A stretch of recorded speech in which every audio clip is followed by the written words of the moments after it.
I'm scared already because I've always looked scared, especially growing up a northern girl. It's so difficult. From the north, from Maiduguri, a Muslim lady, so much expectations from family, from the community, the stereotypes, how I should be, the dictatorship. In fact, everything around growing up for me was a written script. And in fact, there was so much expectation to how I should do it, to how I should be, to what I should wear, and to how and who I should speak to. But the interesting thing was, I became indifferent. I became indifferent in a different way. Oftentimes, when we talk about indifference and put it into context, the first thing is, she don't care. The next thing is, she doesn't react. The other thing is, she doesn't give a damn on how this community, how the society thinks, how you think, how they think. It doesn't matter. What was running in my head was running. It scares me because I couldn't define and couldn't find the purpose, but I knew there was something that was pushing me. I knew there was something that was waiting for me. I knew I had a cause. And so I refused. I refused to let the stereotypes get into me. I refused to let the names I was called get into my head. And I emerged a beautiful young woman who is not scared to do it the way I want to do it, whatever anybody think. And today, that is my call. Be indifferent. It is totally okay, but in a positive way. Because in a lot of issues, in a lot of contexts, depending on how indifference is applied, usually it translates to negativity. Selfishness within oneself, greed within oneself for power, for resource, for living, but then also the factors, external factors, the trauma, the pain, all those pieces together had transformed so many of us to be indifferent. But how are you using your being indifferent? In a positive way. In a positive way. Speaking about that, now my journey starts like this. I didn't just get Borno Women Development Initiative up and running with about 70 working staff and more than 100 volunteers across the Northeast while I was sitting at home. It started from the scratch. I lost a dad when I was a teenager. I had a mom, and you know the narrative around being raised by a single mom, especially at a teenage age. In fact, in Hausa land, they call her Ermachi because her dad is not there. And even to get married usually is a problem because you're raised by a mom, and they assume mothers cannot raise children and cannot raise moral children. People like me still being called prostitutes because they travel around the world. People like myself getting into government are called names. It's very difficult for a woman to get a seat in the government. She sleeps with the governor, or she sleeps with the commissioner, or she sleeps with anybody who is at top there. This is the label, and we still get it. As low as you being the top of your class as a woman, you sleep with your lecturer. That's the assumption. But I was indifferent to all of those. When I started Bodi, from collecting clothes, from going to the neighborhood to mobilization, from social network campaign, I reached out to a lot of influential individuals. What I get? A lot of surprises. From invitations to hotel rooms to discuss my ideas, to a planned trip to somewhere to discuss your ideas, something we can actually discuss via email, Skype, telephone, and even text messages.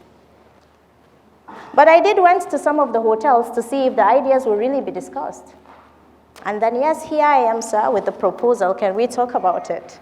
And the next thing is, yes, we are going to talk about your proposal, Fatima. You can keep the proposal, have some tea, have some drink. No, sir, thank you very much. But I think the proposal is very important. If we could do it first before the tea and drink, that could be better. But clearly, the interest of the proposal is not there.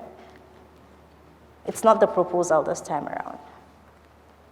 I would walk away with a promise to come back the next day so that we could have the lunch together and do the proposal, and I will cut away and not come back. So many series of this, and a lot of young women today are into the series again and again and every other day. But I never stopped because I had a cause. I had to do something.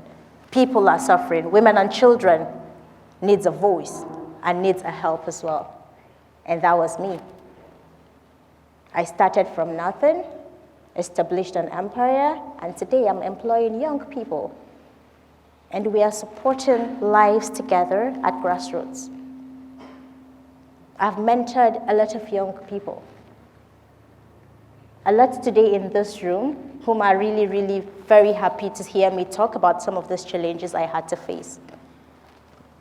It didn't really happen in a day. It took a step. You have to break the glass ceilings. You have to shatter them, but for the right reasons.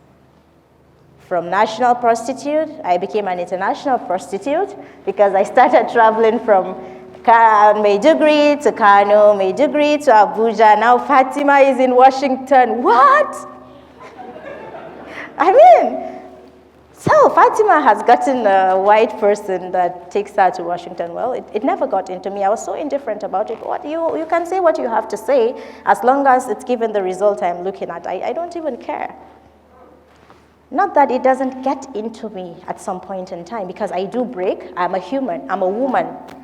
And in our community, typically, Fatima is never going to get married because no man would want to marry an independent Fatima.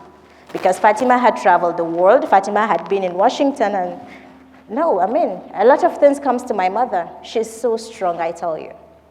Because the things she had to suck up to let me be who I am today is not really easy for every woman to do. She had her close friends gossiping about how I travel and how men are the sponsors of my travel. She had to live with that. I had sisters who are also looking at me and looking up to me in the community, being labeled as all of those names. And this is not only affecting just myself, but then also whoever is coming to marry my sisters will now start from Fatima is a prostitute, and what is the prospect of our sisters? So I had a whole generation at stake. I had an entire generation at stake. But they never felt to support me because they believe I could be who I had been today. And that is what my call for young women is. Take the step. And I got married.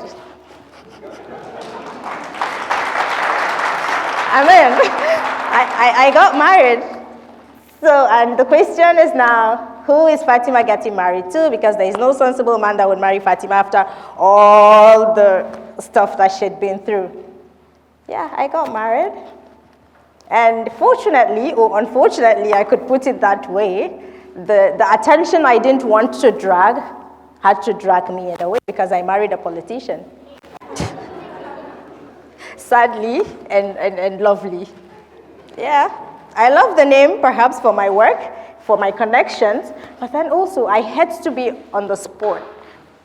And I hate to now go back in terms to start thinking about the different pieces of what you think, what she thinks, and how I should be, and that I am not. And then my husband now had joined the gang of people who would have to live with the consequences of my action, however I do it, wherever I do it. And he had people telling him that, I will say it in Hausa, I'm a Tarka because she's traveling and you cannot say anything. How threatening is that to a man? A Kanuri man.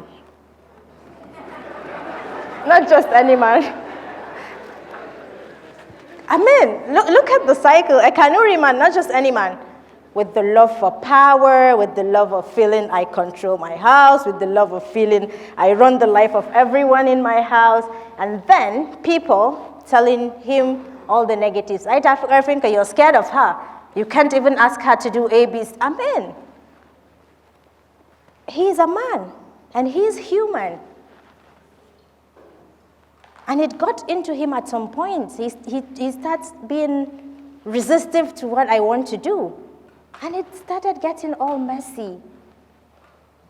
Now from the family I had to start, now from the community I want to convince, now from my home, which I want to make and be who I am. It's so difficult, girls, but get married is beautiful. It's really beautiful. And it all depends on how you are able to transit between what people are expecting of you, what the individual you live with is staying with you, and how you're publicly portraying your personal image, the work you do, and relating it back to the emotions of the people you live with, and how they're able to suck it in for you. And then I made it a call. If I have a 1-month project in advance, I will start telling my husband from 6 months to make sure we are comfortable in the whole line, to make sure that when it's 2 weeks, he doesn't start to act up, and then my little ways, I win him. And after then, whatever people would have to say, then we have to face the consequences together, but it's done. It's still as difficult as it is. I had never known I would sit into that shoes and, of course, suck up all these things together. But the important keyword you shouldn't forget is be indifferent. I took my indifference as a ladder. I climbed on it. I left the negatives, and I continued. I didn't let anybody's opinion change the person who I was. I moved on. So, the message is, I have a lot of young women I mentor on. I have a lot of young women that follow my social media handle as it is, that looks up to me. And now that also affects my lifestyle. Because before I post a content or before I say a word, I would have to look at the long line that is awaiting behind me to say what message and how will these different pieces of individuals take it or translate it. And you see, my life is controlled by you. My life is controlled by all of you in this room, by those that are not here with us today, and by those who happen to just meet us by accident somewhere. So I feel now I'm a public property, but then I'm still indifferent because I still do what I want.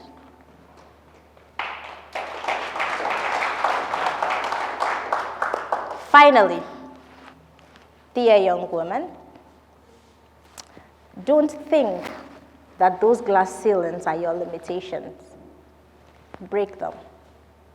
If you have to use a stick, break it. If you have to put 10 young women behind you to climb on it to break it together, just break it.